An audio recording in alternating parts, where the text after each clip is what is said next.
Takashi Iizuka, what a goat. I've never said he wasn't a goat. Hey, a lot of you guys are Takashi Iizuka slanderers, but not me, especially after today when he said, "What's the best Sonic game?" Sonic Adventure 2. Only goats say sentences like that. I know he may be biased because he was really heavily involved in Adventure 2, but he was also very involved in Heroes. And Heroes is the game that almost killed him working on it. I'm sorry, Heroes fans. I'm sorry, Unleashed fans. Today's not your day. Adventure 2, Return of the King, you know what I'm saying? Alright. Jokes aside, we have a little bit of news to talk about when it comes to Sonic Frontiers. Takashi Iizuka did a little rapid-fire Q&A session with Game Informer. Most of it was jokes, but there were a few actual questions in there. It was still overall enjoyable, by the way. Me saying it's mostly jokes isn't a bad thing. I actually thought it was kind of funny. But before we get into those details, hey, I see you there. You guys keep coming back. I see you. Since you keep on coming back, why don't you guys hit the subscribe button and help us reach our goal of reaching 20K as soon as possible.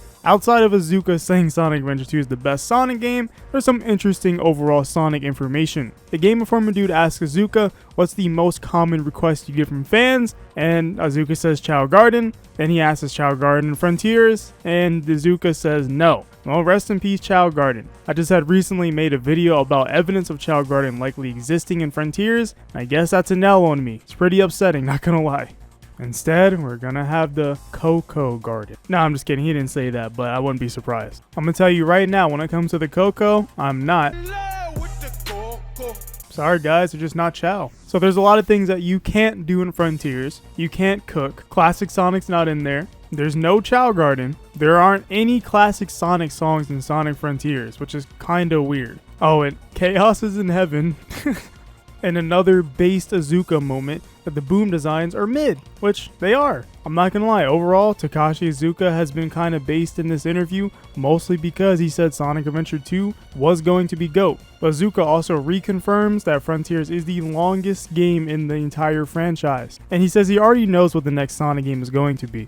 So not much here in terms of Frontier stuff, but there's a lot of interesting little tidbits that we get out of this. I think it's pretty interesting that he still won't comment on how many islands are going to be. Even though in the leak, we know there's 4 from the leak. I mean, we don't know if that's true and there could be more. And he also won't comment on the different biomes. He literally just describes the first biome with the mountain, waterfall, and grass. So far, we still don't have that much information about the rest of the game. I feel like we've only still seen about maybe 10 to 25% of Sonic Frontiers. He also alludes that Supersonic is in the game, of course. Obviously, we know about this. You're getting Chaos Emeralds. But the interesting thing was that he commented on Hypersonic. He said that the Super Emeralds are in another dimension. And you're going to be going Supersonic probably frequently in Frontiers, but the final boss is probably going to be something so strong that Supersonic probably won't even work. And Sonic in this game is in a different dimension. See where I'm going with this? So maybe they'll bring Hypersonic back because Frontiers does take place in a different dimension and the Super Emeralds are in a different dimension. So maybe you'll need those to beat the final boss because Supersonic is going to be used frequently throughout this game. That's just a little theory that I whipped up.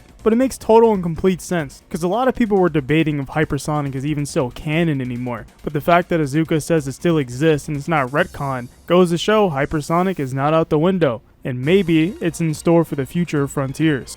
But I think something else I want to go back and retouch on is the fact that there are no classic songs in the game. So all brand new music even for older levels. So we won't even hear Green Hill on Green Hill. That's going to be kind of weird, but I kind of like that.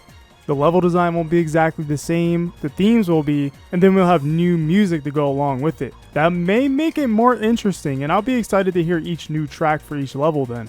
And we also found out the other day that Cyberspace levels are not even required to beat the game. You can do the entirety of Sonic Frontiers without beating all of the Cyberspace levels. So this really is more of an open-ended game, to be honest. It seems like Frontiers is going to be more of play how the way you want to play, or choose the activities that you want to do, which can be pretty interesting. It's kind of the Breath of the Wild approach. In Breath of the Wild, you can run straight to the final boss, or do all the shrines, do all the divine beasts, or just do whatever you want. Frontier seems to be along those lines, maybe not to the same degree, but it has that level of openness, which is not bad. Mario Odyssey's kind of like that in a way. You don't have to go for any specific kind of moon, you just need a certain amount of moon.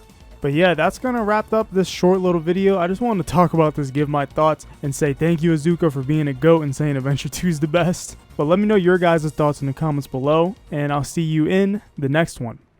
Well, whatever happens, happens.